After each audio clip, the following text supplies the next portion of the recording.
Is IP really ruining the parks? Let's unpack the magic.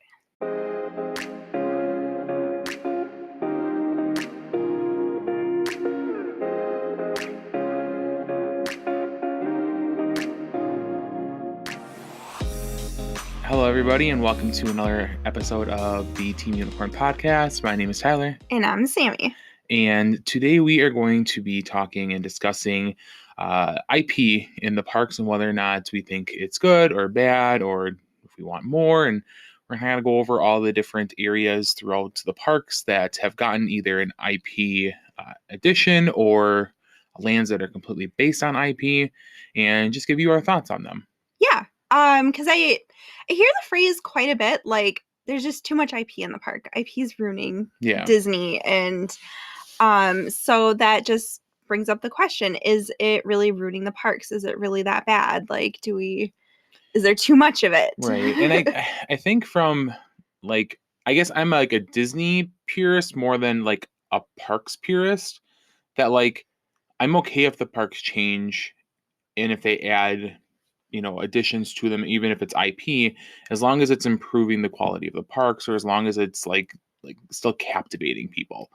And I think that's, from what I've seen so far, that it really has been an improvement. I do welcome IP into the parks. I do too. I think Disney really sets itself apart from like other parks because of the characters and like scenes from like the movies and shows that you grow up loving, or like new ones that come out and you want to like be immersed in like these worlds and get to know these characters even better. And I think that just really sets them apart, because you can go to like any Six Flags or like some kind of like generic park. Like, we have our own like small little park. Yeah. And it's not the same. Like, we go to Disney, I feel, because we love seeing that stuff in the parks. Mm-hmm. So I guess I get a little frustrated when I hear people saying like, oh, there's just too much IP and it's just ruining it. And I'm like,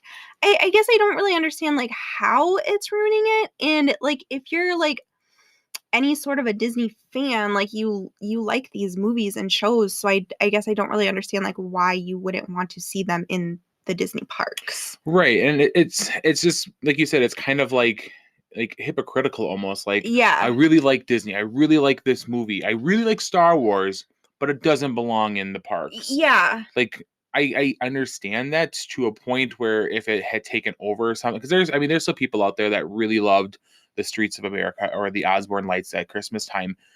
But the trade-off is you're bringing, as a business, as a company, as a theme park, Disney is bringing in like tenfold more, visitors to a park because you have Star Wars Galaxy's Edge and Batuu there, as opposed to the Streets of America. Yeah, I mean, like, Galaxy's Edge opening, like that's initially what made us book our first trip. Yeah, that's 100% what made us book our first trip. Like, that was, it's not that we never not wanted to go to Disney. Yeah. It's just that was the one, like, that was the catalyst that really said, okay, yeah, we're going to make this happen. Yeah. So we'll get into Galaxy's Edge specifically a little bit later, and just huge lands based of IP, but maybe let's kind of start smaller scale. Yeah. And head to a park that we feel that is getting a lot of IP and maybe getting a little bit of a backlash for it. Yeah. So that park would be Epcot.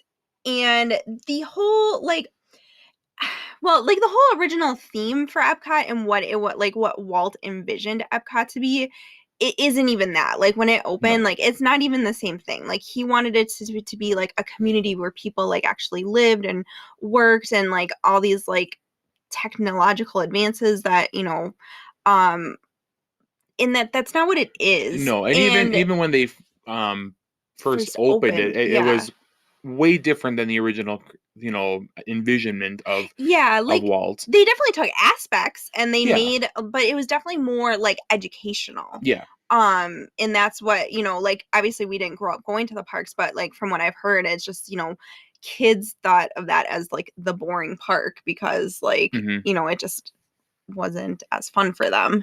Yeah, I mean, and there was fun stuff to do there, like when they Yeah. added, Journey into Imagination, the original one with the Dreamfinder, like that was geared towards, families in general, but like it was, it had some kid, gearment to it.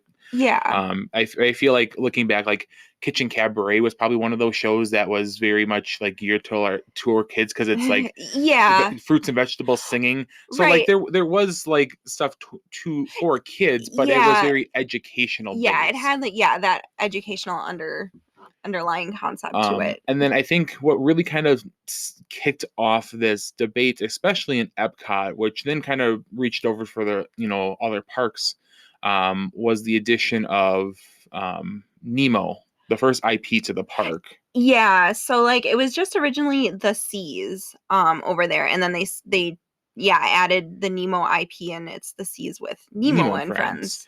friends. And you can tell that they thought that this was going to be huge because this was the first IP that was in the park. Because if you've ever walked through that Oh my queue god, of Nemo, it's the it longest is the long. queue. It's very immersive. It's a very good queue. Oh yeah, It's it was just it's incredibly long. So I think that Disney really thought like this is really going to be something huge for us. And it's not that it's a bad ride. I love going on that ride. It's yeah, it's essentially a haunted mansion style mover or a Little Mermaid style mover, just in an aquarium. But that along with so that happened in 2006, yeah. and then I 2006 think you said in 2007, um, was the Grand Grand Fiesta Fiesta Tour, tour where they took updated over. it to Grand Fiesta Tour to Yeah, add the three Caballeros to that park in the Mexico Pavilion. So those two were really the first big-ish IPs that got put into Epcot. And then I think from there, that's where this debate started. Well, is it yeah, ruining the parks? Do people really like the Living Seas more? Were people really clamoring for El Rio de Tempo in the Mexico Pavilion prior to these IPs coming in? yeah. I don't know, and I just one of my arguments like for this is like look what they did to Journey into Imagination. Like they took like Look what they did to my boy. they took like an amazing original Disney Parks idea and ride and ruined it. Hmm. Um so I don't know. So like when they say like oh we need more original ideas and I'm like yeah, that's nice and like that could work, but I don't know, are they just gonna ruin them eventually, like what they did with Figment? Right, because that's Um, another good point to mention. Like, I guess there is a difference between when I guess when fans or when we talk about IP, I think a lot of people just turn to the movie, yeah, the the movies. movies, and if they're adding stuff from the movies to the parks, like that's bringing integrating IP, and it's bad. But there are so many good examples of IP that are Disney parks based IP, and Yeah, Figment is a perfect example of that. yeah,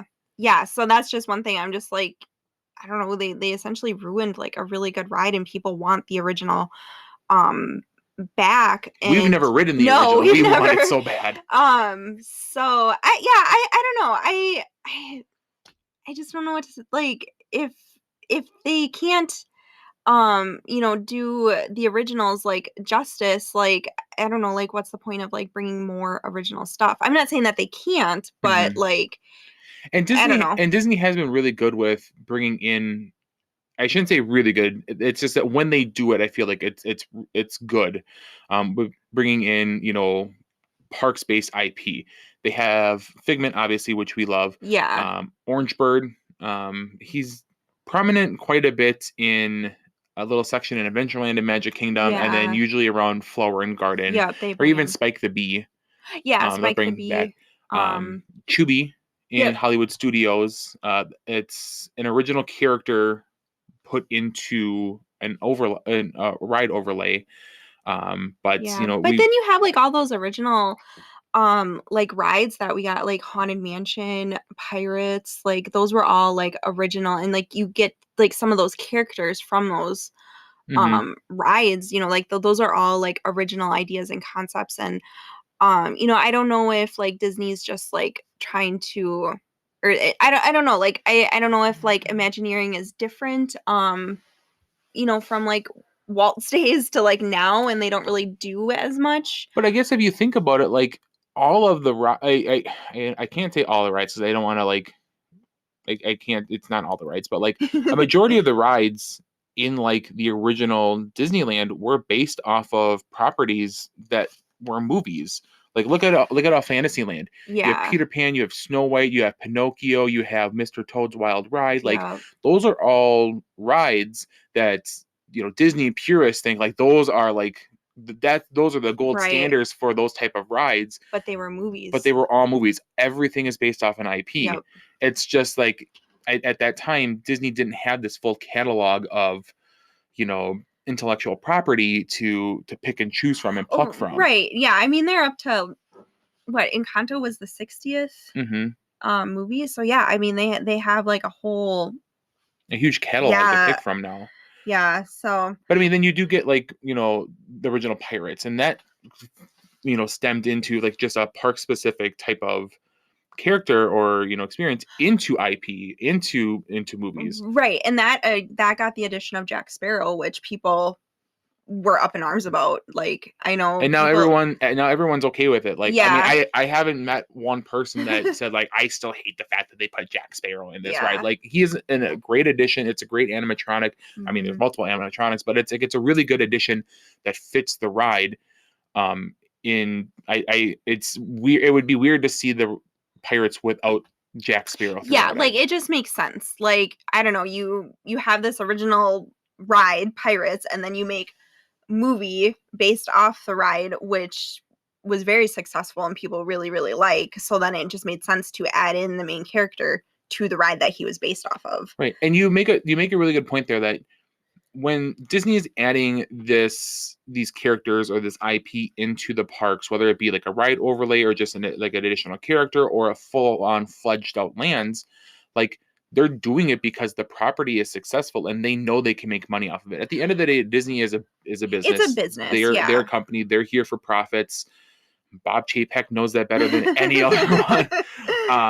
But I mean, that's what they're here for. They're here to make money, and if they have a juggernaut like Moana, if they have a Mhm. huge property in their toy box like Star Wars or Marvel, they're gonna use them. Well, yeah, they're Like going to capitalize off of that. why wouldn't you? Like And anyone in their position would do that. and you know what? The fans are still going to come. Like we're still going to buy tickets to the parks. We're still going to go. We're still going to wait in however long the lines, these rides get, or like if they bring in like the character meet and greets to meet these characters, like, Hmm. people are still going to buy the stuff. They're going to wait in the lines, like they're still going to do it. Like Right. there's not going to be some like big boycott like Right. The amount of to people to show Disney like the amount of people out there that are like, I hate that they got rid of Ellen's Universe of Energy and replaced it with Guardians Cosmic Rewind. I'm never going back to Epcot again. Like, then you weren't really probably a true Epcot fan. If like that was the only reason you were going to Epcot was for Universe of Energy, yeah,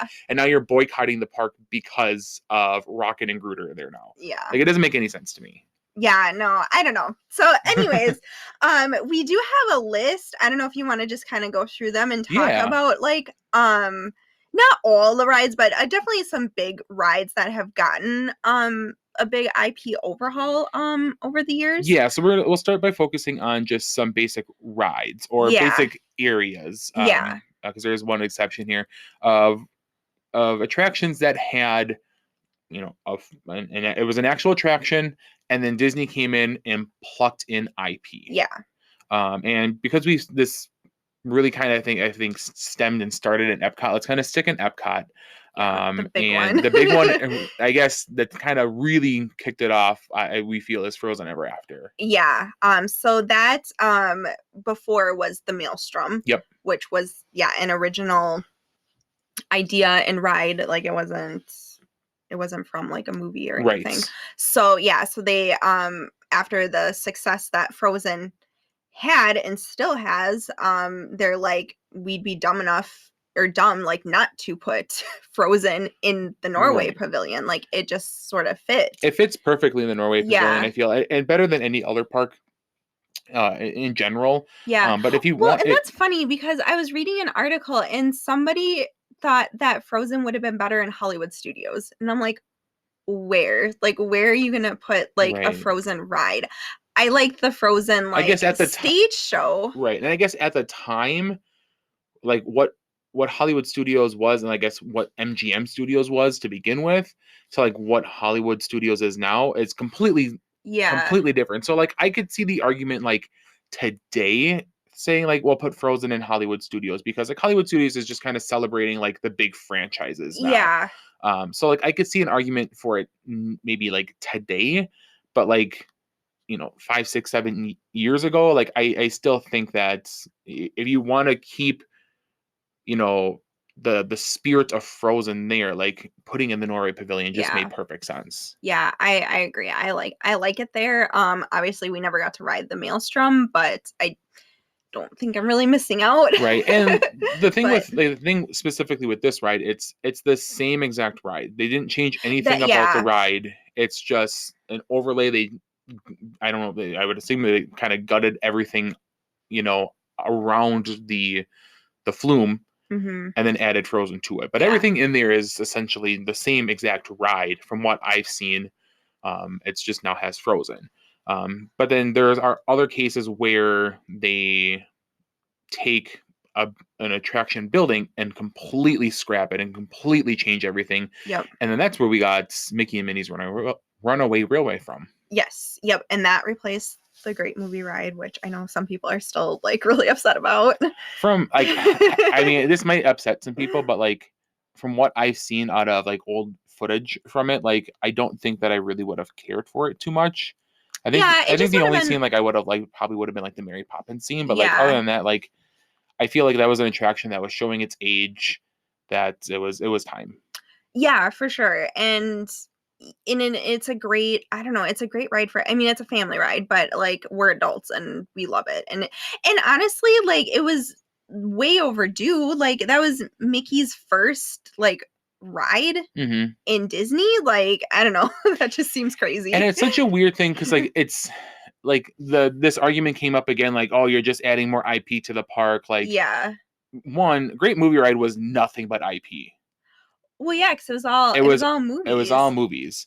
movies. Which I feel like that type of ride maybe fits better in Universal, because like Universal is built upon just like taking their movie franchises and kind of, you know, getting you like little rides or attractions, or sometimes, lands off of that. But Mickey technically is an IP. Like Yeah. he is Disney's IP. He's not like a specific movie or anything, but like, I I mean, mean, he has his own like shows and shorts and yeah. So I think like people were kind of up in arms on two ends. One, that they're getting rid of this amazing ride with the Great Movie Ride, but then yeah. two, like you're adding, an IP to the park. I'm like, one, it replaced multiple IPs, and like if there's any IP that you're gonna want in Disney World, maybe Mickey Mouse isn't the one to complain about. Right? Yeah, I don't know. And I love Mickey and Minnie's. I think it's a great addition. I think it fits really well in the Chinese theater like there. Like I don't know. Yeah, the theming to like why you're there at the Chinese theater Yeah. makes sense. Like it's a very great ride. I think it's great for the entire family, which might have been something that the Great Movie Ride couldn't say. Like I don't foresee like little kids getting on that ride and Right. really, Like really you have liking like a that. 5-year-old, like, I don't know, like are they really gonna enjoy that? But you put them on Mickey and Minnie's and like they're gonna have fun on that. Yeah, it's a So whole family yeah. adventure, right? I love it. This is it's absolutely a must do every time we go to Hollywood Studios. Yeah. Um, if we could try writing it multiple times, because it's Oh it's really, yeah, really for good. sure. And like well, and then where they're putting it out in Disneyland, out in Toontown, getting that whole area like a refresh, like works perfectly over there. Oh Like, yeah, 100%. and they're adapting it for where it is. Like, because obviously, like in Hollywood Studios, it's going in the Chinese theater, and then in Disneyland it's going in Toontown, so it's going to be a little bit different. Like Yeah, the it'll be queue in a is a little theater, bit but the queue, different. yeah. So they're adapting it, and I love that they're not just copy paste, on everything. I mean, And it's nice. It's kind of nice that you mentioned copy paste, because yeah. another one that I think fans kind of got a little iffy about, but I personally love it, is Remy's Ratatouille Adventure in Epcot. Yeah, and Epcot. And I think that was just the perfect addition. Like I think more I think more of the pavilions need like not always a ride, but I think they need something like a show or, Hmm. something else to do. So I think that was just the perfect addition. And I mean, yeah, it was a copy paste ride, but like, I don't know, it doesn't really get any more perfect than And it's difficult to complain about a copy paste ride for a ride that's literally like thousands of miles and yeah. hours on a plane ride away from you, like on the other side of the world. Like, yeah, it's the same ride as it is in Disneyland Paris, but how many people are frequently going to Disneyland Paris to experience that ride and then come to Epcot and be like, oh, I've already ridden this Yeah, it's just the same over at Disney. It's ride. the same ride. Um, Like, there's a reason it was so good out in Disneyland that they decided to bring it, or Disneyland Paris that Paris, they decided yeah. to bring it over to Epcot. And Well, and um, it literally is going in the France pavilion. Like, I don't know. yeah, and Like, it makes sense. And so this is a situation where it wasn't an initial like ride that was already, or attraction that was already there. yeah, Like they they just had a expanded. pavilion Yeah. that expanded. And to be honest, like out of any of the things that they've put in Epcot, like I feel like even Remy's Ratatouille Adventure fits more perfectly in Epcot than Frozen does. Oh, Like, for Norway? yeah, Yeah. like I feel like Hmm. that is like it's perfect integration. It like the pavilion, you like almost doubled the size of the Oh, pavilion back there. yeah. You've added extra shops and extra eateries. Like it is perfect. It is beautiful. Yeah, It like is one of my favorite spots in Epcot. the theming like they did back there, like they just knocked it out of the park. Like, and it was and it yeah, and I think it was needed. Like they needed another like family style attraction there in Epcot, and And yeah. speaking from people who take the International Gateway coming in, I'm Mhm. glad that it's the first ride there that you can just hop Yeah. on right away. So you're not, if anyone's coming via bus or from the parking lot or from the monorail, Mhm. that's literally the furthest ride away from you. Yeah. And it's so limited of how many people can access the International Gateway. So I Yep. really appreciate that. It's kind of, it's nice to have that We got one big first ride. You get dibs that for first dibs the back for there. rope drop, yeah. Speaking of Epcot, do you want to talk about the newest addition to Epcot? Yeah, so the newest one there is Guardians of the Galaxy Mission Breakout, which replaced the Ellen ride, Universe of yeah. Energy. Yep. So yeah, I know some people think that it doesn't really quite fit there. Do you think it fits, or do you Um, think it's a little out of place, or I think that the Disney Imagineers have done a very good job trying to make something fit, but the reasoning behind it is a pretty far stretch for me. I kind of like it. I get where they're going. Like they So I guess the initial plan or the reasoning yeah. why it's there is that you have all these, you have the World Showcase in the back, and you have like World Celebration and World Nature. And this is kind of like an interplanetary pavilion Yeah. that's coming to Epcot. Like the Xandarians plucked it down and brought it, and this is their, This their is like world their show, their pavilion. Yeah. pavilion. Um And sure, sure. yeah, I'm okay with it. It brings Marvel IP to the parks, which I'm all for. I never thought we'd see Marvel IP in a Disney park. Yeah. And Guardians of the Galaxy is one of our favorite movies and Yes. franchises, so I'm a-okay with it. How they're gonna integrate it, especially where it is just kind of like, sure, you I do you. Yeah, I don't know. I like it, and I think like having it next to Spaceship Earth, like I think it kind of works. Like Yeah. I'm not mad about it. No, and like Um you got that kind of like spacey area. Because you yeah. said you have that, and you have Space 220 where you're going up and eating I in was just gonna space. say Like, yes. You have like Spaceship Earth, you have like Guardians of the Galaxy, and then yeah, you have like mission space with like going into outer space. So they think like the general area that it's in, I don't know the names of all the new areas now. the new neighborhood there. Yeah, but I think it works, for what Hmm. else is like around it. And I don't know, in the ride itself, like we haven't ridden it yet. Well, as the time this comes Oh. out, we'll have ridden it probably at least once. But at the time of recording this, we haven't. But I'm very excited for it. Me too. I honestly think it's probably gonna take like my top spot for like my favorite like ride in Disney. Probably. So, but yeah, I don't know. And again, like some people are probably upset about it because they're just bringing them more IP into the parks, and but I think it's just like you said, it's a way to get Marvel property into Disney World, like in obviously with contracts and how like all of that works for Disney World right now, like that's probably really hard to do. So I think they saw an opportunity, and Right.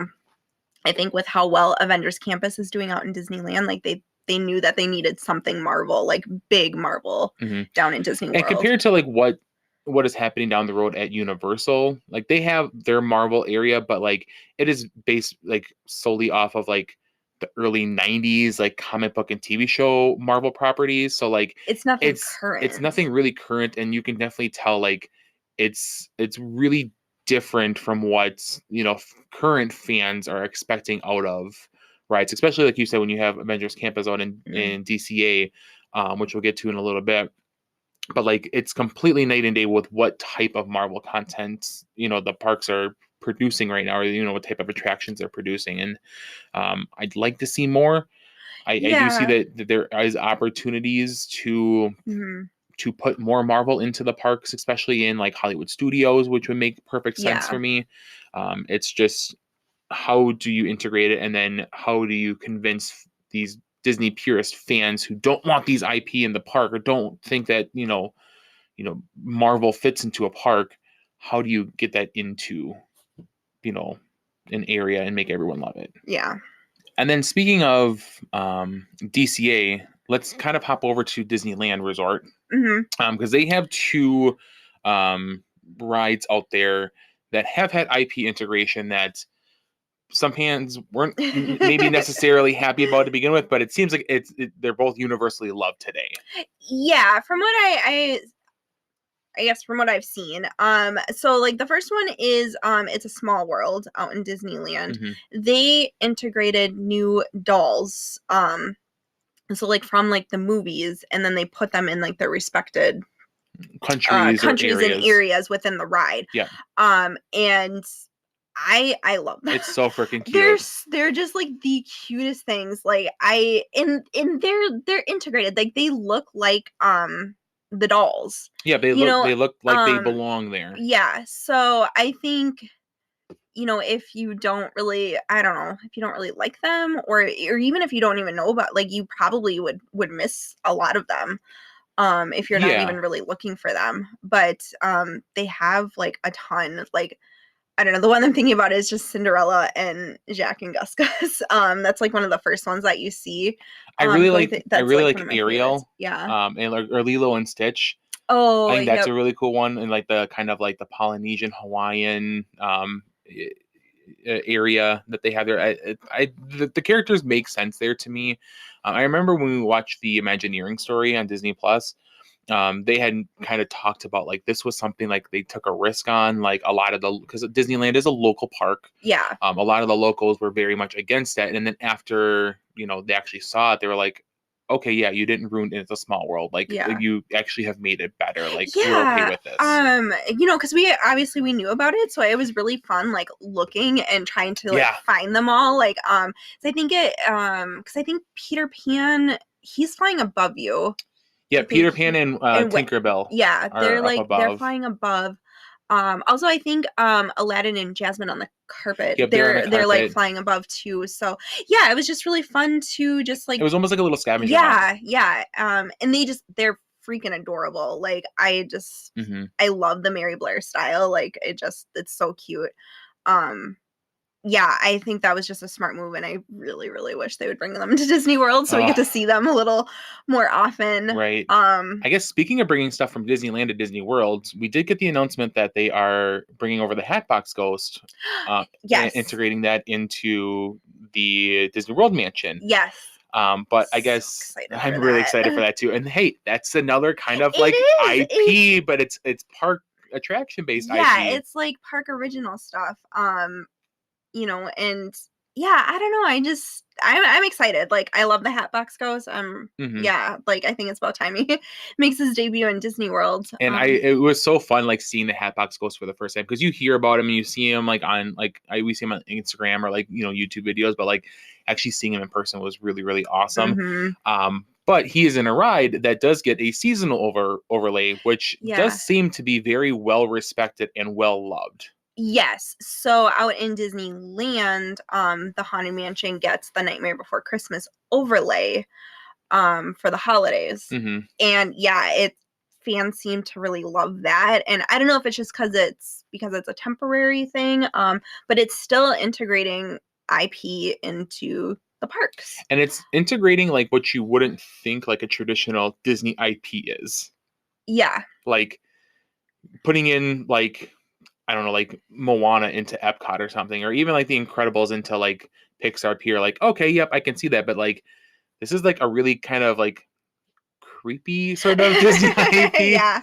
And not to say that I don't like The Nightmare Before Christmas. It's just that, it, I guess, really isn't our jam. No, definitely not my vibe. I'm not a Tim Burton fan. Like, I don't really like any of his stuff, Right. like his style. Like, it's just not mine. And I know a lot of people really love it. And for what they do for the overlay, like we've watched like ride through videos and it looks amazing. I would love to ride it. Oh like, yeah, and they do experience such it. an incredible job, the Imagineers. I think again, like it works and they do such a good job. And I feel like, yeah, it makes sense. Like do the overlay for the holidays. And I think that's really smart. So, and like they're constantly adding to it or changing it. Like every single year, the gingerbread in the ballroom scene that changes every single year. The Oogie Boogie kind of at the end of the ride has changed a couple times throughout the course, or that even that last scene a little bit has changed a little bit throughout the end. The graveyard scene is so fun and spooky, and like it still retains like everything that the mansion was created for, but you just give it a little bit of that extra IP boost. Yeah. Like it's such a unique experience. And I think that maybe like you had mentioned, like because it's temporary, that's why people like it more. Right. Well, and I think because I know that when the Haunted Mansion ride was being built and they were trying to decide, is it going to be like a spooky Haunted Mansion or is it going to be a fun Haunted Mansion? And then they just integrated both. I don't remember which one was which, but it was Claude Coates and Really? Mark Davis. Yeah. I don't remember which one, like the spooky and which one was Mark Davis is like the funny one. Oh, okay. But I think that works really well with Tim Burton in The Nightmare Before Christmas because it has like the spooky like look and feel, but actually watching the movie, like there's definitely like some funny parts and like Jack is very like lighthearted and he's very for a skeleton, he seems kind of like he almost has like an innocence to him. Yeah.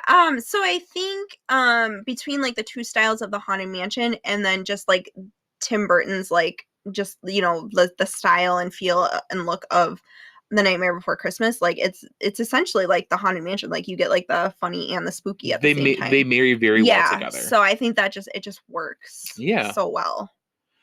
So those are kind of some examples of specific rides, or I guess in Remy's case, a pavilion that had gotten an IP added to it, but kind of retained the same feel of kind of the general area around it. Like they're not really changing a whole lot of the Norway pavilion to fit Frozen Ever After. But there have been instances where they have taken entire lands out, removed entire lands, or added entire lands based solely on IP. And to be honest, they're probably some of my favorite spots in any of the Disney parks. Yeah, there's some really good ones on, I guess on the list that we have. So I guess, do you want to just start? Probably just start from what we have and go down. We're probably going to start with the one that we think is very beautiful, but we don't really care for. Which would be Pandora. Yeah. So like the look of Pandora is beautiful. It's like absolutely incredible. It just like the floating mountains, the color scheme, the Pandora at night, just absolutely beautiful. I could care less about the movie.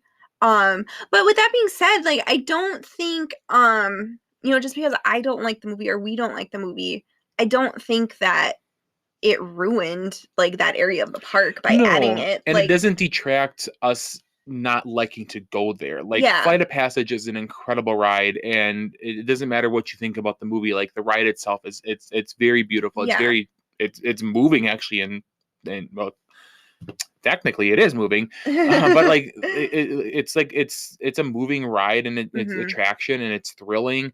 Navi River Journey, which I know isn't your favorite, but like I love the shaman at the end. I Oh think like yeah, like how short that ride is, it's still a very beautiful ride. oh yeah, it's still really beautiful. It's just I just wish they would do more. Like there's no I don't know, like you don't get any like characters walking around.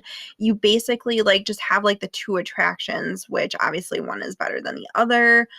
And I do really like Navi River Journey, like for how beautiful it is, but like you're just looking at everything. Like there's really nothing very like exciting about it. Yeah. So I wish they would have maybe done more with that. But then, and then you have like Satuli Canteen to go eat. And then that stand like right outside. Yeah, and Um it seems like especially like pre-COVID there was more going out there. There was like some characters, there were Yeah, like I some think there live was like music. some like yeah, I was just gonna say like live music, but I don't know. Like I still think that it you could do more or like add more stuff to it. But I like want to see flying banshees like actually in the park. um yeah, and I guess obviously it's I don't know how practical that would be, but with the technology that they have coming out right now, I think maybe in the future it could be possible to have I don't know, like people like roaming, around. Yeah, I think that would be very doable. I think like you could and like I'm okay if like seeing like a puppet.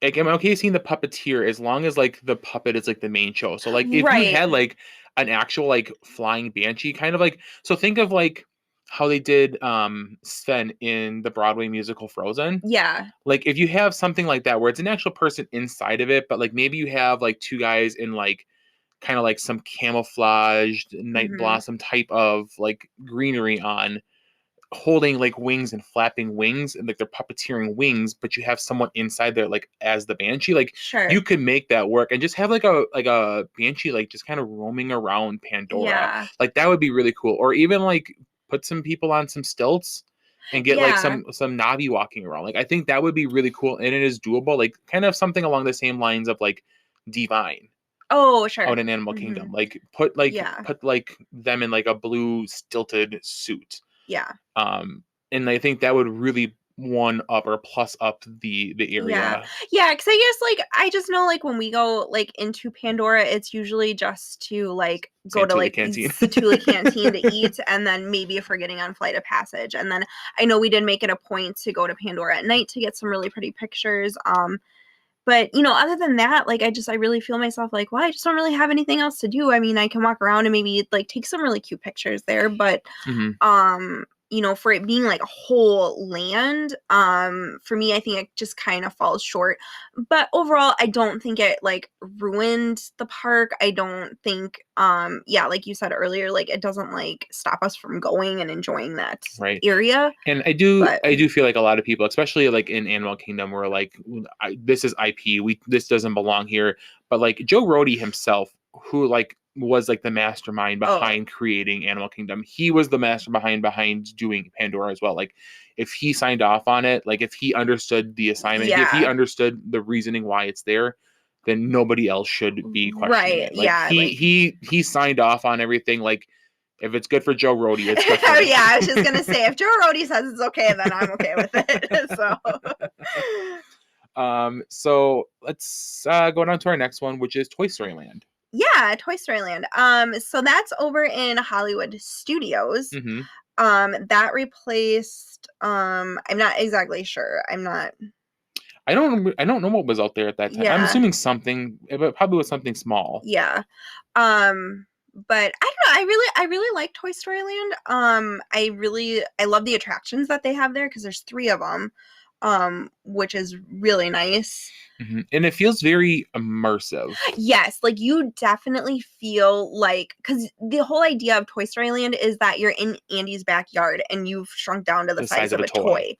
toy. So, like, everything that the land is built out of, it's supposed to be, like, Andy built, like, things, like, with toys and stuff that he would have had in, like, his room, like, just to, like, take out Hmm. and do, and, I think they did an amazing job, like, It really works it super well. it does, and it looks I don't know, it just looks so good, so yeah, I love it, I think, um, for me, I like it better than Pandora. Yeah, me too. So, and yeah, and like I said, you have like the 3 attractions. You have the what's the place to eat? Woody's Woody's Lunchbox. Lunchbox, which is really cute, and I love like the seating, and then they're getting another one, The Woody's Roundup Barbecue or something like that. Whenever that opens. Yeah. So I think that they fit a lot into the space, like, and I don't think it's not huge, but I think they fit a lot in there. Yeah, and they do really the detail work in that. So like when you're walking, like you're looking down and you can see these huge like footprints of Andy because like you're walking, like he's walking through his yard, or like you're looking up and seeing like Rex, who is only like yay big on this, in real life, but like you see him on top of a huge stack of Jenga blocks in the middle of this roller coaster that Andy set up. Like you do feel like you almost feel like the size of an ant almost. Yeah. It's very the detail work that they put into it, and incorporating even like Toy Story Mania, because like that wasn't that ride was originally there. Yeah, that ride was originally there, but they just made a second new entrance to it on the back side of it to add in there, which is why you have to like walk up and over the tracks to get to one side of it. Just logistically, that's how it worked. Well, and the queue for that is amazing. I love that queue. And seeing like Mr. Potato Head like talk to you there. Just everything about like even like the Slinky Dog queue, because like you're underneath like a Scrabble board and a Chutes and Ladder board, and like it's kind of propped up by like canteens for his school lunch or whatever. It's like there's so much work and effort that went into that to make it feel like this is all stuff that was in Andy's house or in Andy's toy box that created this world. You definitely feel like integrated into that world there. Yeah, for sure. I love it. I think it's a little weird, like going into, from like Toy Story Land to Galaxy's Edge. I mean, they do a good job, like I think with the transition. Yeah, it's a weird juxtaposition, but it's weird. Like you could go from Toy Story Land to Galaxy's Edge. Well, it's weird just being like you're in a land that like there are actual like aliens, and then you go like the first ride you get in there is like aliens for like That's a good transition to start talking about Galaxy's Edge. Okay, yeah. You had mentioned before that this was the ride, or this was the area that really pursued us getting to Disney. Yeah. Well, yeah. So like, we've talked a lot. Your Uncle Jay, like huge Star Wars fan. So I know he was just like, yeah, I want to go, and we're just like, yeah, we're gonna go too. So yeah, once that land opened, and then we had gotten Rise of the Resistance, because I think that opened like December of 2019. Yeah, it had only been open for like a month. Yeah, and we went in January of 2020. So like we knew we wanted to get Rise of the Resistance because we were just hearing like so many like, I don't know, like good things, and like we weren't really exactly sure what Rise of the Resistance was, but we knew it was going to be something like new and amazing. But yeah, that really just kind of sealed the deal on our first trip. And so I guess as like you grew up a Star Wars fan, like what did you feel like walking into Galaxy's Edge? Dude, I freaking cried the first time. Like like I bawled the first time I walked in here. I can't imagine like Jay didn't have a teary eye as well. Yeah. You literally felt like you were in like Star Wars. Yeah. There is another spot in Hollywood Studios where Star Tours is, and you have the little Traders of Tatooine. Like, yeah, they kind of make like a little Endor forest there, but like you can definitely tell it's very nice, but you could definitely tell like it's like a backstage movie studio version of Endor. Like when you walk into Galaxy's Edge, like either coming from like the streets of America or like the Muppet Land, or Muppet Vision area, or from Toy Story Land, like the music changes. Like there's not a whole lot of anything there. It's just more of scenery and rock work. Right, because it's like getting you ready. It's getting you ready for it. And you get closer and you finally start hearing more. And then you start hearing like a fighter jet go over, or you hear some TIE fighters like pew-pewing off in the distance. And then you finally see like, a jet, or you finally see like you kind of come into like this little marketplace area. So like you definitely are walking into something that you've always wanted to experience. It was an incredible experience. I love the way that the land is kind of set up, where it's kind of twisting and turning, and you don't really know what to expect behind a corner. Yeah. And like the shops are hidden, and Like it's just there's a little like a level of secrecy to some of the places. You don't really know like what you're getting into. So like it kind of feels like you're like really like open roaming Yeah. in like a brand new like land. Yeah, it's Batu that you're Yep. on.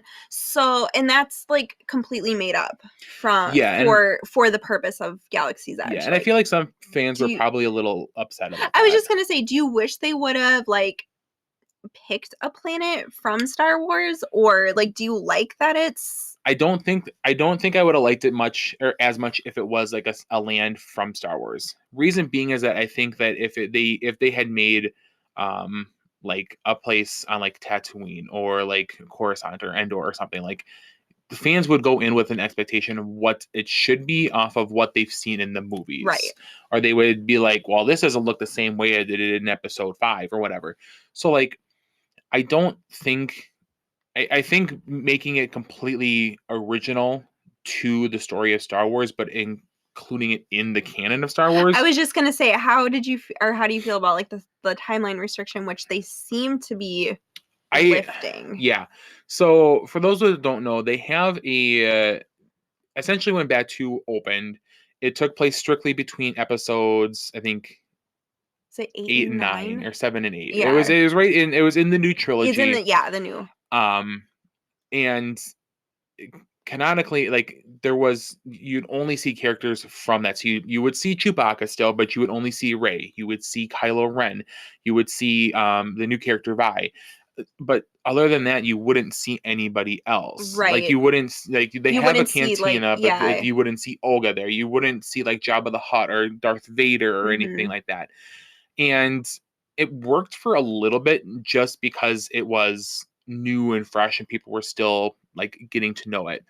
um get rid of it. I don't really Yeah. care for it too much. Like Disneyland seems to be doing it, I guess, more often than Disney World is, because they've had Boba Fett and Fennec Shan out there, or they're Mhm. going to be having Mando with Grogu coming out Yeah. there. So like this Star Wars land was meant to capture Star Wars fans Mhm. coming to the park.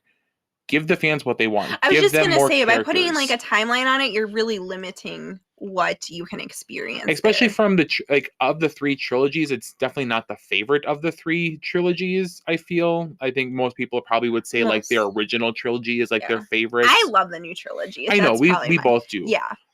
But I feel like if you're only limiting it to a certain time Right. frame, you're really kind of carving out who you want to enjoy this. Right. Not that every Star Wars fan, like you walk in, like you see the Millennium Falcon, like I remember like I was holding your hand so tight. I'm just like, Yeah. this is it. Like I'm seeing the Millennium Falcon right now.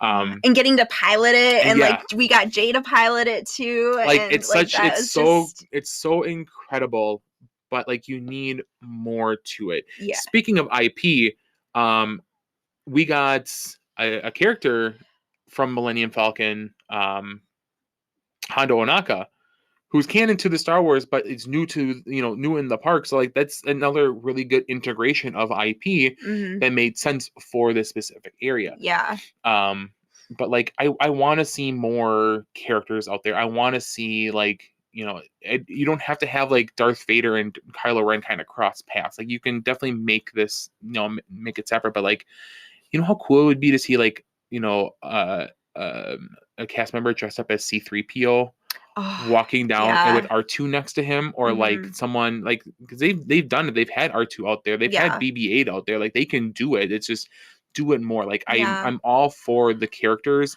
but like don't limit it to just one area. And I guess Right. that's my biggest issue with Galaxy's Edge is that they're confining the story to a very minute time frame when Yeah. you have years and decades of content and canon that you can explore. Yeah, exactly. And I don't know, and I'm here for it. Like I think that's what really can set these lands apart is by those like character interactions and just Hmm. having them, roaming. And I think Galaxy's Edge is getting a little bit better. And I know like obviously COVID put a big reckon into that, but yeah, I totally agree. I really think that having more free roaming characters from all the movies, even the shows, like I think really would just level up this land for sure. And coming as like a not like the biggest Star Wars fan, like obviously not growing up, like I still really enjoy Galaxy's Edge.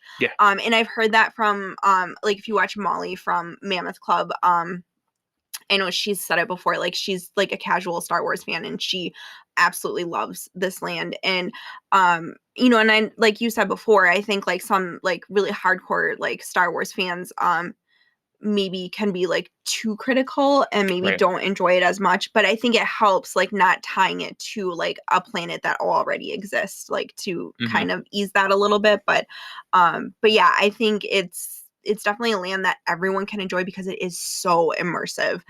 So whether you like know anything about Star Wars, even if you don't really care for it, I think you can still enjoy it. I think you can still enjoy all the rides there. Like definitely have heard like amazing things from Rise of the Resistance from people that don't even know Star Wars. Yeah, I think of any of the lands that we're going to cover, because we have a couple more, like, to me, honestly, Galaxy's Edge is probably the most, you feel the most immersed into that franchise or into that idea that you're actually living out a day in that, you know, in that fictional universe. Right. Yeah. And I think Disney adding Galaxy's Edge, like I think was such a smart move. Like as big as the Star Wars franchise is, and to be able to bring this to fans in such a huge way, yeah, I think it was a really smart move. And this was kind of like Disney's answer to Hollywood's, or not Hollywood Studios, Universal, with their Harry Potter areas. Because you know, obviously we are huge Disney fans. We haven't been to the Wizarding World of Harry Potter, but like we see it, it's immersive. Oh my gosh, it looks amazing. It looks incredible. Like you are there, you are in the Wizarding World. You feel like you're a wizard, or you know, there. And as a muggle, you just kind of have to take it in and be like, this is incredible. This is what you've read about in books for so many years. This is what you've seen in the movies. This is what you've dreamed about since you know, you've been assigned a house.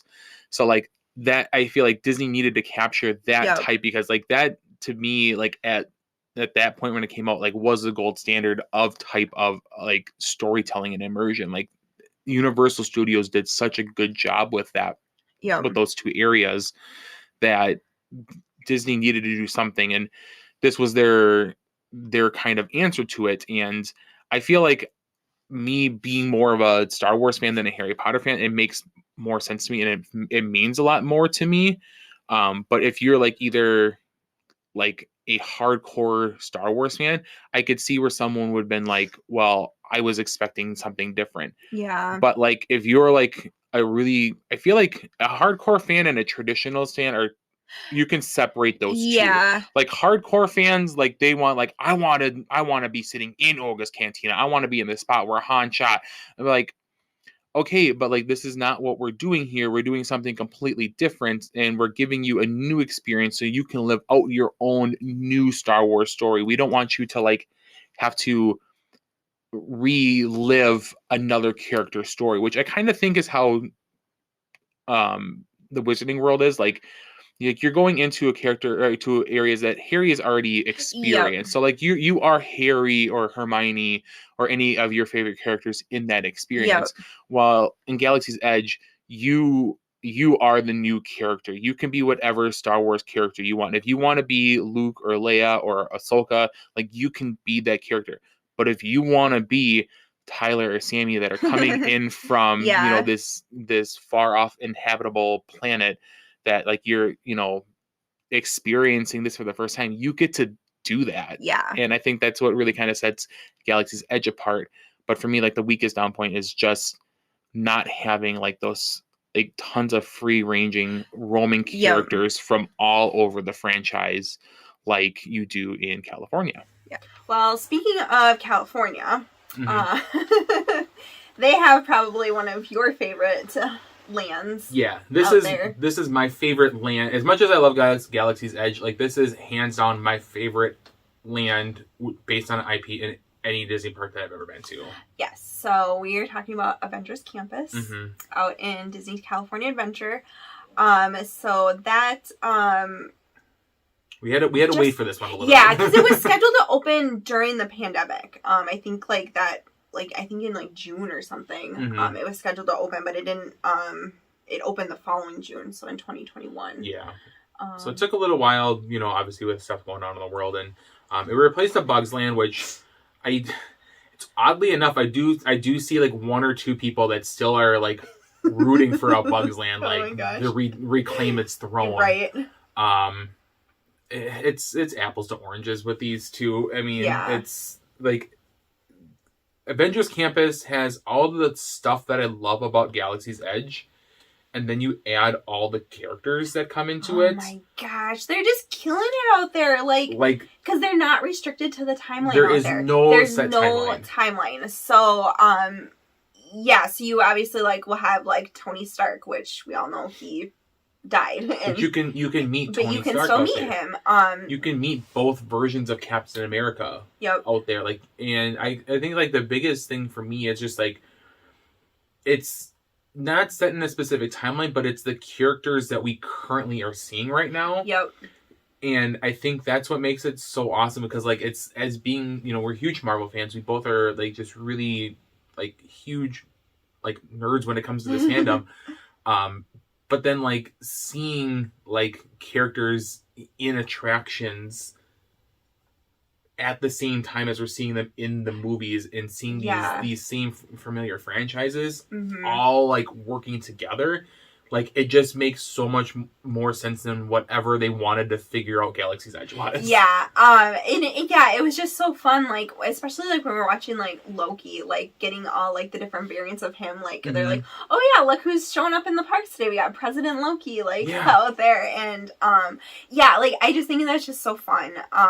And like you said, as Marvel fans, to you just watch that episode and then you can go and walk around the parks and or walk around that area and meet that character. Is just so fun. And it was nice, so that area, they first had Tower of Terror out in DCA, and they changed that over to Guardians of the Galaxy Mission Breakout. And that was just kind of a standalone. Yeah, because that was before Avengers Campus was because they still had the Bugs Land, and they still had kind of the Hollywood Land, and they, at the end of Hollywood Land, as you turn the corner, was the Tower of Terror, and then they converted to Mission Breakout. So it was kind of like a one-off weird attraction that didn't fit either land really well. Right, and people were upset about it, obviously, because Tower of Terror was, it's an original parks idea and story and theme, and it got replaced by Guardians of the Galaxy, which is another IP. Personally, I think it was made a little bit better. I think the storyline and having it be more fun, but you still get the thrill of being dropped, but having the music in there, also not knowing exactly what, because I think they change out the songs. Soundtracks are different, which I really like, because then it's a different experience every time. But yeah, so I don't know, I really enjoyed Mission Breakout. I think it was a really good retheme. I do because I think they'll keep Tower of Terror original in Disney World, and then obviously they have Mission Breakout. So I kind of like that you can have the opportunity to ride both, which I like. Yeah, but I feel like Guardians is the the premier of the two rides. So then they got rid of Bugs Land, and then kind of converted everything over to Avengers Campus. They've added at least the facade of whatever e-ticket they're going to wind up. It's changed now. We'll see what happens, what we get. But then we did get Web Slingers with Tom Holland's Spider-Man as the character. So you do have Mission Breakout, you have Chris Pratt, Zoe Saldana, and Dave Bautista and all them as the characters in there. You do have Tom Holland as Spider-Man in there. It does look like you're going to get a lot of the original characters throughout these franchises and films show up in these rides, in these attractions, which I really enjoy, because like you said, or like I said earlier, I'm currently watching these shows on TV or watching these shows in the movie, and then like these same characters who aren't restricted to a timeline can show and mingle and just have fun in one big kind of like sandbox. Yeah, and that's really what makes Galaxies or Avengers Campus is the characters, because I think if you take away like the characters or like even like just have like a couple out as some meet and greets, like it's just not as good. Like because like, you know every single time we walk through there was always characters. Like just and like they remember you too. Like I remember like we talked to cast members who like remembered me from like seeing Spider-Man when I went and saw met Loki, or like you know we would kind of joked around with Black Widow. Like we got to meet Captain America, or I got to see Captain America and Ant-Man and the Wasp and T'Challa, and we got to meet Carol Danvers, which was incredible. It's one of my favorite meet and greets that we had in Avengers Campus. She was really good. Well, and that's the thing is like, so they have like the whole like stage show on top, like they do like that. They have the Dora Milaje like doing their thing. They have the Spider-Man stunt animatronic. Doctor Strange has his mystical magic show. Yeah, like there's just so much, and again, like it's tight area, but they really do a lot with it, and those characters really, really set it apart and make that land just so immersive and amazing to experience. Like I remember the last night that we were in DCA, like we were walking out, we like it just I wanted to see Spider-Man, and then I just missed Spider-Man, and then the cast member who was kind of like the character attendant came out and like said like, hey, can you come back out here? Like, he really wants to meet you. So like I got to meet Spider-Man one last time. Like I'm walking out, like it was just really hard to leave, because like out of any Disney land that I'd been in, or you know, especially like a land that's based on IP, like this was the one that I felt like was meant for me. Yeah. Like even more than Galaxy's Edge, even more than like Toy Story Land, like this is the one where I'm just like, I love it here. I never want to leave here. This is my absolute favorite. Yeah. And it's small, but it's mighty. It is. It is. I love it. Yeah, I don't know. That's one of my favorites too. But I guess moving on to another land out in California. We'll go right next door? Yeah, we'll go right next door. We have Cars Land. Oh yeah, Cars Land. And then there's also Pixar Pier. Yeah, let's go right next door to Cars Land. So it's literally right adjacent to. Yeah, that's true. Yeah, because you can walk through. So you have Cars Land. That opened in 2012. And so this was a land that they added to the park that originally wasn't supposed to be IP, but then Cars came out, and then it just made sense to integrate the IP. Because it was supposed to be like, bless you.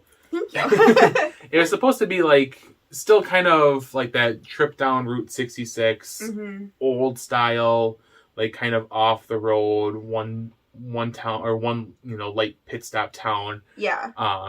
You know, with the old vintage cars and like the sock hops, and it was supposed to be like kind of like a 50s date night car ride type of area. But then Cars came out, and then it just kind of all made sense to kind of integrate those ideas and put Radiator Springs there. And I tell you, Radiator Springs is one of the most like on brand to like from screen to you know, area. Like, in real life, like reality, yeah. Yeah, like it's amazing. Not to mention it's beautiful. I don't know, what are those called? Like they're not mountains. Oh, the Cadillac mountains in the background? Is that okay? Yeah. Beautiful. They're so beautiful. Like the colors, seeing it at night, like just amazing. Like it's so beautiful. Like as like not the biggest Cars fan movie, like I love this land. Like it's so, it's just, again, it's just very immersive. They did like such a good job with all the detail. And it's a fairly big land, because like you have to trek a little bit, like even from like when you're kind of all the way back behind Flows to see where Radiator Springs Racers is, to like Luigi's ride, Rollicking Roadsters, I think it's called, or even from all the way at the front of the park where you kind of come in from the big Cars sign, or the Cars Land sign, welcome to Cars Land, and Mater's tractor pull. Like it's a very It's big pretty land. big, And yeah. like you definitely feel like this land is like run by cars. Yeah. Well, yeah, because Lightning McQueen and Mater will like drive like down the streets to down to the Cozy Cone. Yeah, yep, to do like their meet and greet there.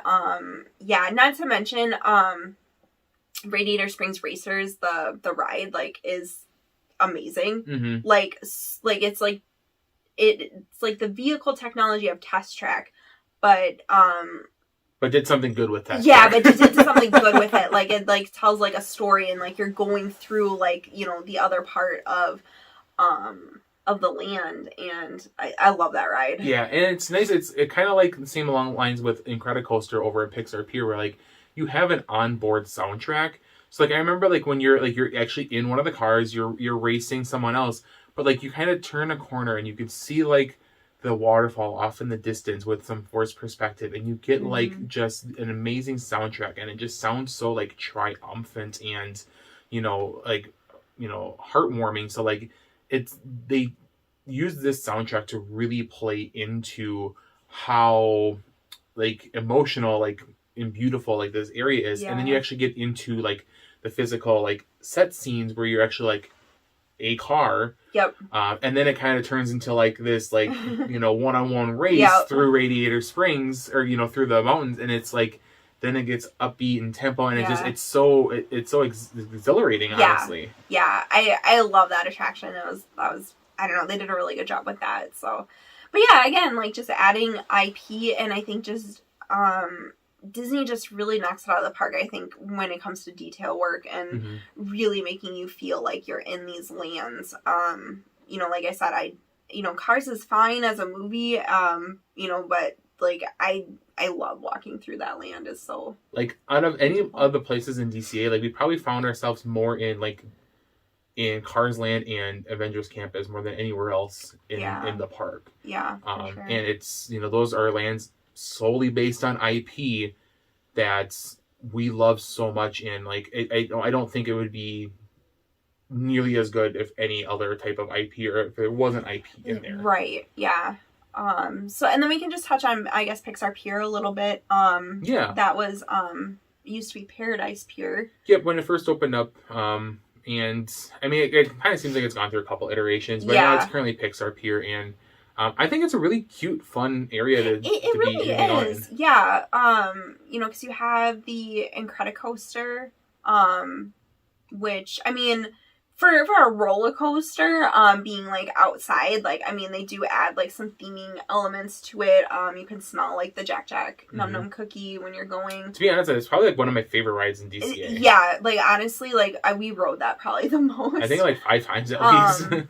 But yeah, I don't know, just like walking down, because you have the From Inside Out, the Whirlwind of Emotions ride. Yep. Which is obviously like just a little kiddie ride, but it's so It was so cute. I loved that ride. Yeah, that was really cute. And then you have Toy Story Mania, you have Jesse's Critter carousel thing down there. And there's the traditional like boardwalk games, or like the boardwalk food, but it's all themed to Pixar. And it's not just one specific franchise, it's the entire Pixar canon. So like you said, like you have Inside Out, you have a lot of Toy Story, the Incredicoaster, which is incredible. And you can have like a Jack's Num Num cookie. You could have like an Abominable Snowman, icy or ice cream there. Yep. So like, or Angry Hot Dog from Anger from. So there's tons of stuff to do that's all Pixar themed, and I feel like it fits really, really well just in that area, because it feels very fun. It feels very fresh and environment.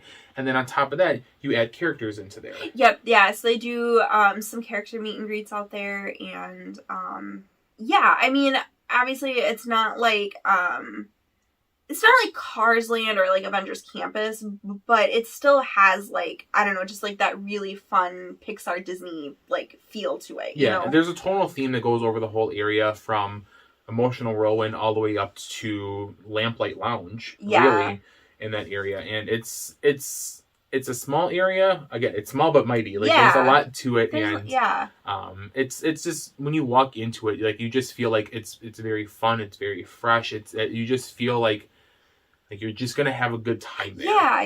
Yeah, for sure. So yeah, I really like it. Yeah. Like So it any of these, all the places that we've talked about, like, are lands that have had this IP integration into them, and even like with Pandora, we mentioned we didn't really like a whole lot. Like, all of the lands are incredible. We love all those lands. We don't feel like that ruined the park, or we don't feel like, I don't feel like it ruined the experience at all. I think if anything, it just enhances the experience. And like I said earlier, I don't understand, like, if you're a Disney fan and you make the time to go to the parks, like, why do you not want to see, like, these movies and shows, like, in the parks? Right. Or, like, why do you get upset about that? And, like, if your main issue with that is that they're taking away, like, the original ideas of the park, like, you need to celebrate the original ideas of the park more. Like we've mentioned, we have Figment. Well, yeah. We have Orange Bird that, makes an appearance. Like, Chubby is a new character, like, that we have out there. Even, like, going over to back to Animal Kingdom, like, you have Expedition Everest. And like, that's like a whole, like, original, like, idea, and that has its own story and everything over there. And I think that's probably, like, one of the last rides that was, like, solely, like, a brand new original idea. Yeah. So, like, celebrate those, or, like, keep on celebrating how much you love the Haunted Mansion, or, even, like, you can even make a case for, like, the Dapper Dans being, like, park IP. Yeah. Like, they're as much of a character as they are entertainment into the parks. Yeah. If you're really going to get upset, be upset that they haven't brought more, like, original ideas like Duffy to the parks. Mm-hmm. Like, we talked about it kind of in length with your idea for a new Epcot festival. Like, Disney, the stateside parks could do so much more with Duffy, and they haven't done any of that. So, like, I know we're getting some of the, like, Star Wars and Marvel, but, like, don't be mad that they're adding those. Like, be mad that they're not capitalizing on the chance to, like, really celebrate more, like, Disney IP that they already have in the parks. They just haven't utilized them better. Yeah, like, I mean, like we said before, and we'll keep saying, like, Figment needs help. He needs an update. Like, I mean, bring back, like, what he originally was. And I think, but yeah, and just, like, yeah, like you said, like, celebrate what's already there. And, and I don't know what's going on, like, in Imagineering. Like, I think Disney, like we said, is a business. They have these movies and shows, and they want to capitalize off of them. And I think, just integrating them into the parks just makes sense. But I'm not going to complain about it, because most of the time I love what they do. And Disney's just going to do it anyways. So, like, they're going to make these changes, and I guess if you want to, like... And you're going to like it. Like, I don't want to be that person that, is just upset about all the changes. Like, I want to genuinely embrace them. And, and if I don't really like something, then maybe I just won't, go over there as much, or I won't maybe ride that ride as much. But there's plenty of other things to do and enjoy in Disney. And, personally, I don't think IP is ruining the parks. I think, if anything, it's like these angry Disney fans that, just feel so entitled to everything. And yeah, I don't know. I think there's other things that, can ruin, like, your park experience then. Yeah, this is coming from someone that got happily ever after taken away from her and then given back to her.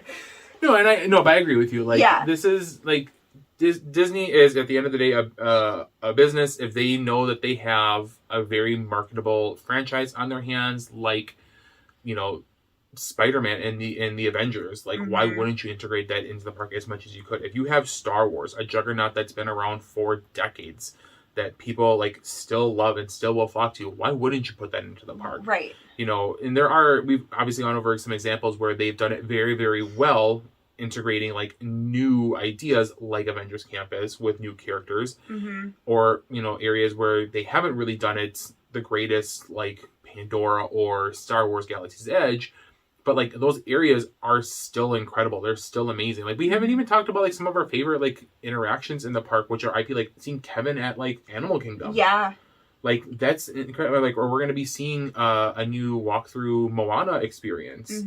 Or, like, something like for the Halloween party, they brought in, like, Max's power line. Like, they understand, like, there are characters that fans will flock to, and I feel like they're maybe starting to realize, like, if we put more of these things in the park, like, more fans will come. Mm-hmm. So regardless of whether or not you don't like the fact that they shut down Horizons, or, you know, they got rid of the Osborne Lights, or the Great Movie Ride, they're gonna give, you know, if one person complains about, you know, the Great Movie Ride going down, well, 10 other people are going to flock to it because there's a new Mickey original ride there that is good for the family. So yeah.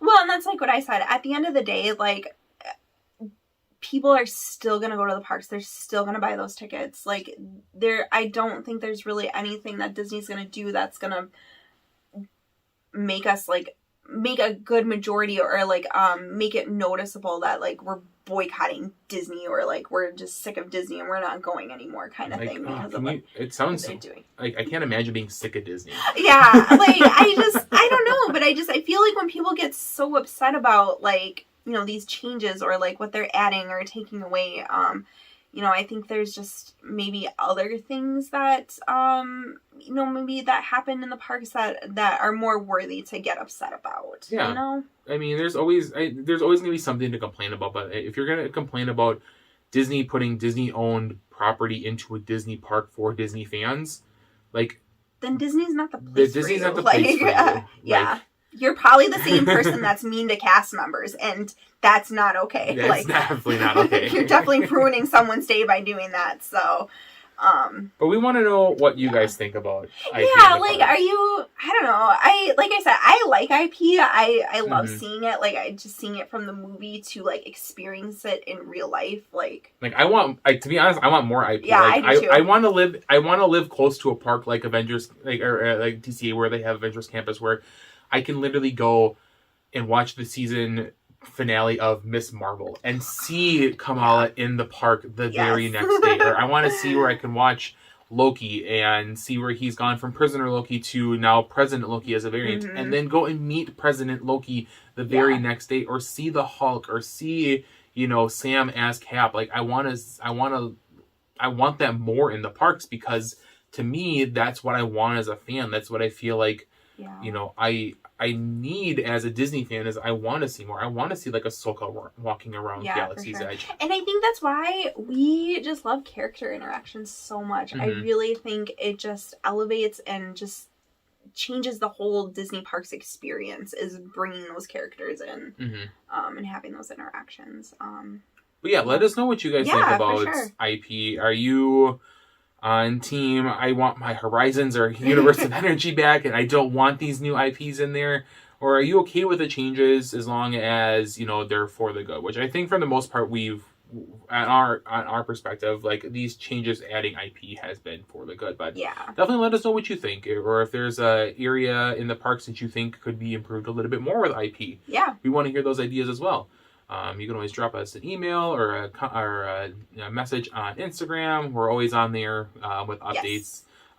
While you guys are listening to this, this is Wednesday, so we are probably getting ready for Mickey's Very Merry Christmas Party right now. No, we just had. Oh, we just had it. Yes, that was last night. We are in Hollywood Studios today, so maybe hanging out with Chubby and watch Fantastic. Gonna watch Fantastic. Yes.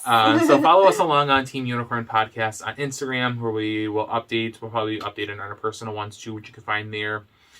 Or you can go ahead and listen to the whole last catalog that we have. This is episode like 25, I think, today. Yeah, I think so. You can go back and see us pack for this Disney trip, or go watch, listen to one of our other Dig a Little Deeper episodes.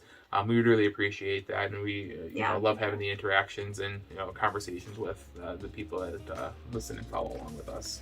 Yeah. But I think that's gonna do it for this week's episode. Yeah. Do you have anything else to say to the people? I don't think so. I don't think so either. This has been really fun to discuss this, but yeah, I think that's gonna do it. We're enjoying the parks this week, so make sure to follow along on Instagram. And for the Team Unicorn Podcast, I'm Sammy, and I'm Tyler, and it's been magical.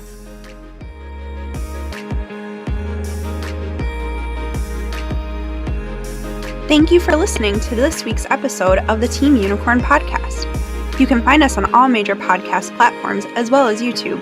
Make sure to subscribe, like, and review wherever you are listening. and follow us on Instagram to keep up with all things Team Unicorn. And remember, stay magical.